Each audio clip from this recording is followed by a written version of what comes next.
karuniamu Bapa.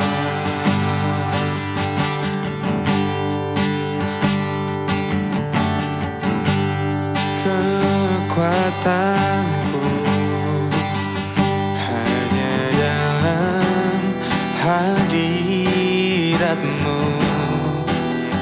Yesusku. Hanya Kaulah segalanya.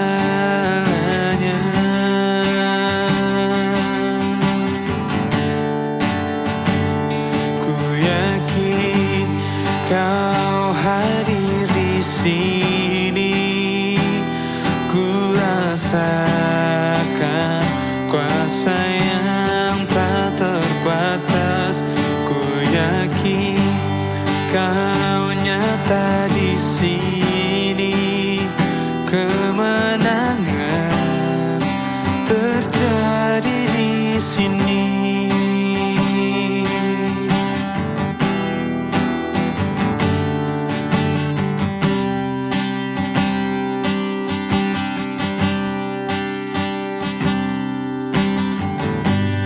Ku menyembah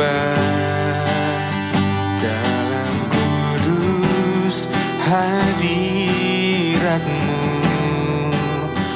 Hampiri tata kasih karuniamu Bapa.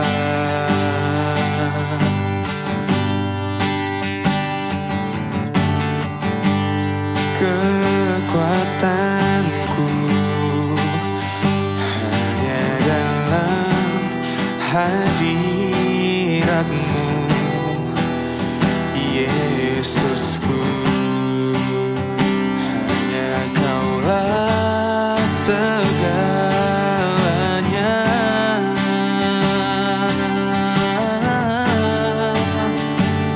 Ku yakin Kau hadir di sini. Ku rasakan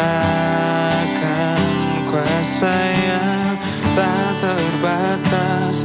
Ku yakin Kau nyata di sini. Kemenangan terjadi di sini.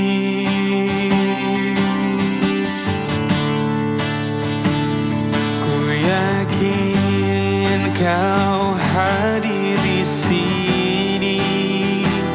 Ku rasakan kuasa yang tak terbatas. Ku yakin Kau nyata di sini.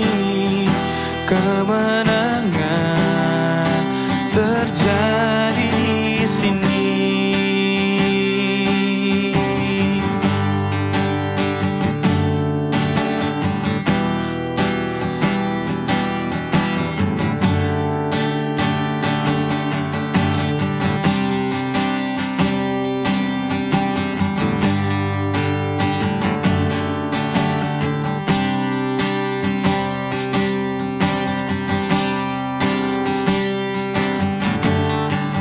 Segenap jiwaku memuji-Mu. Sungguh besar Kau Yesusku. Segenap hatiku menyembah-Mu.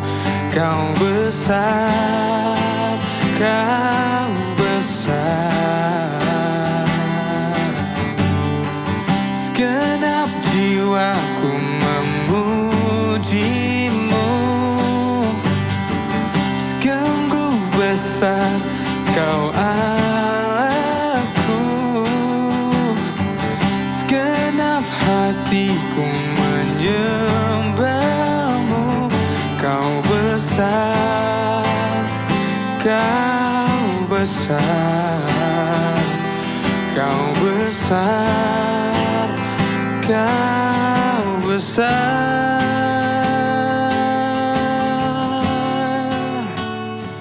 Ku yakin Kau hadir di sini. Ku rasakan kuasa yang tak terbatas. Ku yakin Kau nyata di sini. Kemenangan terjadi di sini. Kemenangan terjadi di sini.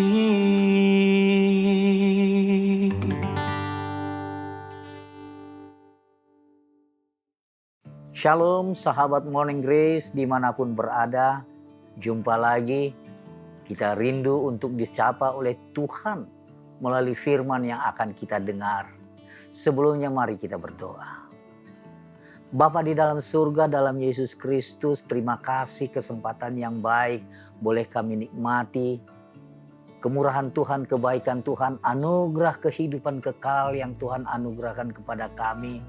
Jauh lebih mahal daripada apa yang kami miliki. Terima kasih Tuhan.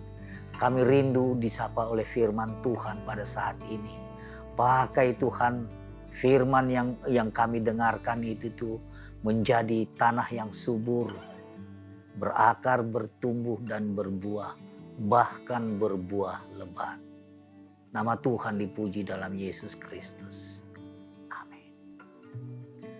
Bapak Ibu yang dikasihi Tuhan, kita akan mendengarkan firman Tuhan dari Yesaya 53 ayat 5 dan Ibrani 12 ayat 2. Demikian firman Tuhan, Yesaya 53 ayat 5. Tetapi dia tertikam oleh karena pemberontakan kita.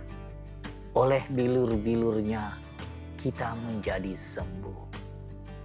Dan Ibrani 12 ayat 2 dikatakan, yang memimpin kita dalam iman, yang menanggung salib, ganti sukacita yang disediakan bagi Dia. Demikian firman Tuhan. Bapak Ibu yang dikasihi Tuhan, satu realita di dalam kehidupan kita adalah penderitaan. Alkitab tidak pernah menutupi kenyataan bahwa hidup ini penuh dengan luka dalam konteks keluarga. Ada keluarga yang retak, ada penyakit yang tidak kunjung sembuh, ada doa yang belum terjawab, ada hati yang lelah dan hampir menyerah. Yesus sudah lebih dulu mengalaminya, penderitaan itu. Dia tidak asing dengan penderitaan. Ia dihina, ia ditolak, ia disalibkan. Bahkan di dalam 1 Petrus 2 ayat 23 katakan, ketika ia dicaci maki, ia tidak membalas dengan mencaci maki. Ketika ia menderita, ia tidak mengancam, tetapi ia menyerahkannya kepada Dia yang menghakimi dengan adil. Sesuatu yang mahal yang mungkin sulit kita lakukan. Ketika kita dicaci maki, mungkin kita berontak, langsung membalas dengan caci maki. Tapi Yesus tidak. Ia tidak membalas dengan mencaci maki. Ya, salib adalah rencana, bukan satu kecelakaan. Salib bukan tragedi, salib rencana keselamatan Allah. Yesaya 53 ayat 5 katakan tadi, kita melihat penderitaannya adalah untuk kita. Bilur-bilurnya menjadi kesembuhan kita. Lukanya menjadi pemulihan kita. Dunia melihat salib sebagai simbol kekalahan, tetapi surga melihat salib sebagai simbol kasih dan kemenangan. Saudara, mungkin hari ini kita sedang berada di dalam Jumat Agung kehidupan, gelap, sunyi, seolah Tuhan diam. Tetapi ingatlah, Jumat Agung selalu menuju pada Minggu Paskah.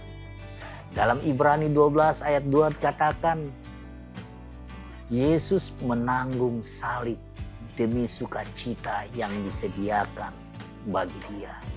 Sukacita yang disediakan bagi dia adalah keselamatan manusia yang ditebus.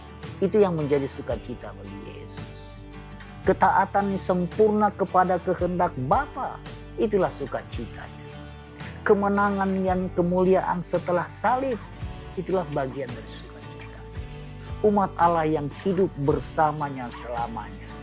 Jadi Yesus menanggung salib karena ia melihat hasil kekal dari penderitaannya. Dan hari ini Tuhan mengundang kita melakukan hal yang sama. Melihat melampaui air mata kepada pengharapan. Sebagai ilustrasi kita bayangkan, suatu hari seorang anak melakukan kesalahan besar. Ia melanggar hukum, ia bersalah, ia harus dihukum. Hakim di pengadilan berkata, hukuman untuk kesalahan ini adalah penjara. Anak itu gemetar. Ia tahu, ia bersalah, ia tidak bisa membela diri. Tapi tiba-tiba seorang pria berdiri di ruang pengadilan dan berkata, "Yang mulia, biarkan saya menjalani hukuman itu.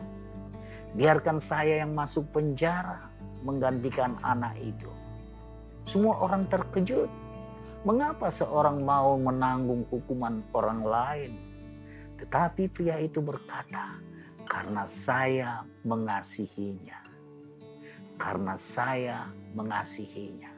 Saudara, itulah yang terjadi di kayu salib. Kita adalah orang yang bersalah, orang yang berdosa karena pemberontakan kita, karena kesalahan kita. Tetapi Yesus Kristus datang dan berkata kepada Bapa, "Biarkan aku yang menanggung hukuman mereka." Ketika paku menembus tangannya, ketika mahkota duri menusuk kepalanya, ketika tubuhnya tercabik oleh cambukan, dia tidak menderita karena dosanya. Dia menderita karena dosa kita. Alkitab berkata, dia tertikam oleh karena pemberontakan kita. Setiap kebohongan kita, setiap kemarahan kita, setiap dosa yang tersembunyi dari kita, semuanya itu diletakkan di atas dia. Saudara, salib bukan hanya kisah penderitaan. Salib adalah kisah kasih yang terbesar di dalam sejarah manusia. Karena di salib Tuhan berkata kepada dunia, "Aku mengasihimu begitu besar sehingga aku rela anakku menderita bagimu." Dan kabar baiknya itu, Yesaya berkata, "Oleh bilur-bilurnya kita menjadi sembuh." Artinya dosa kita diampuni. Hati yang hancur dipulihkan. Hidup yang tersesat bisa diselamatkan. Banyak orang mencoba menyembuhkan hatinya dengan kekuatan sendiri. Dengan uangnya, dengan kesuksesannya, dengan kekuasaannya, dengan kesenangan dunianya. Tetapi hanya ada satu kesembuhan sejati. Kesembuhan itu datang dari salib. Dan hari ini Tuhan bertanya kepada kita, apakah kita mau menerima pengorbanan itu? Karena Yesus sudah mengambil tempat kita. Satu hal yang perlu kita lakukan, datang kepadanya dengan iman. Saudara yang dikasihi Tuhan, salib adalah tempat di mana kasih Allah dan dosa manusia bertemu. Kasih Allah dan dosa manusia bertemu. Dosa manusia begitu besar sehingga Kristus harus mati. Tetapi kasih Allah begitu besar sehingga dia rela mati. Amin. Mari kita berdoa. Bapa di dalam surga, dalam Yesus Kristus, terima kasih Tuhan atas inisiatif Allah yang mengorbankan anakmu Yesus Kristus di kayu salib. Oleh karena pemberontakan kami boleh menerima anugerah kehidupan kekal. Terima kasih Bapa, betapa mahal yang telah Tuhan perbuat buat kami. Biarlah kami tidak menyia-nyiakan itu Tuhan, agar kami boleh juga memberitakan salib itu kepada teman-teman kami, sama kami. Terima kasih, nama Tuhan dipuji dalam Yesus Kristus. Amin. Ku menyembah dalam kudus hadirat-Mu, hampiri tata kasih karunia-Mu Bapa.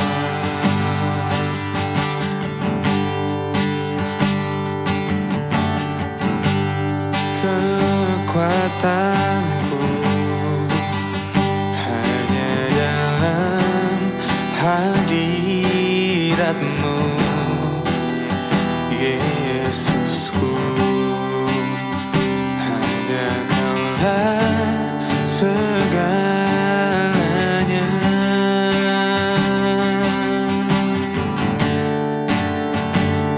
Ku yakin Kau hadir di sini, ku rasakan kuasa yang tak terbatas. Ku yakin Kau nyata di sini, kemenangan terjadi di sini.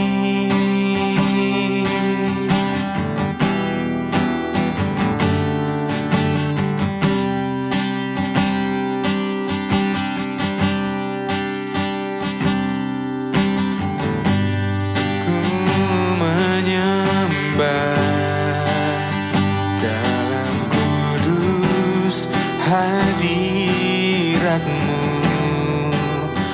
hampiri tata kasih karunia-Mu Bapa.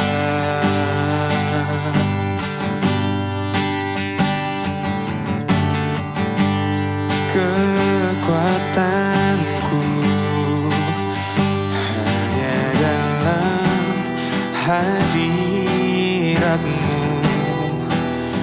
Yesusku. Hanya Kaulah segalanya.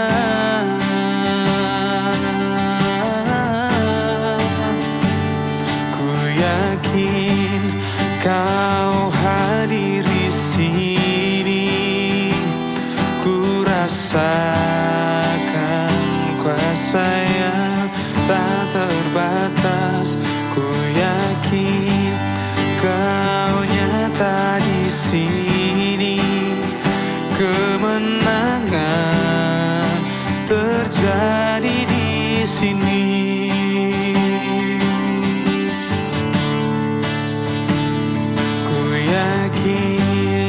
Kau hadir di sini, ku rasakan kuasa yang tak terbatas. Ku yakin Kau nyata di sini, kemenangan terjadi di sini.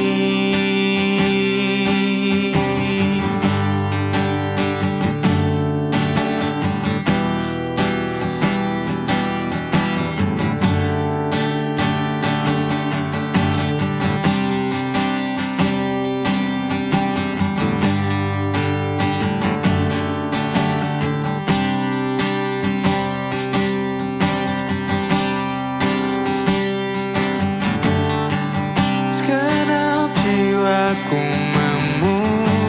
memuji-Mu, sungguh besar Kau Yesusku. Segenap hati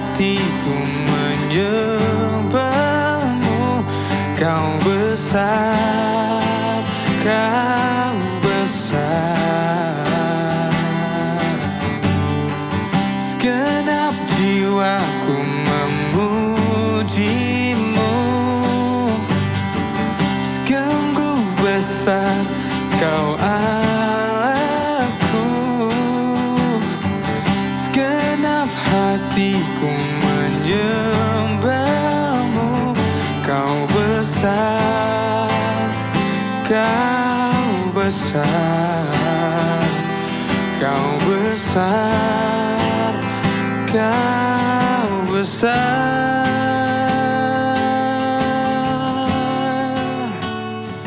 Ku yakin kau hadir di sini, ku rasakan kuasa yang tak terbatas. Ku yakin kau nyata di sini, kemenangan terjadi di sini, kemenangan terjadi di sini.